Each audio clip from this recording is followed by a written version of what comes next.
ஆதாரம் இல்லாம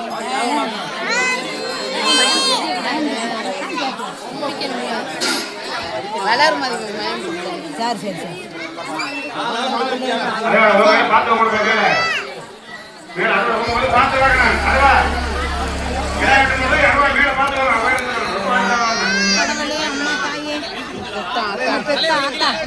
தலைய கொஞ்சம் தள்ளி வச்சுக்க தம்பி.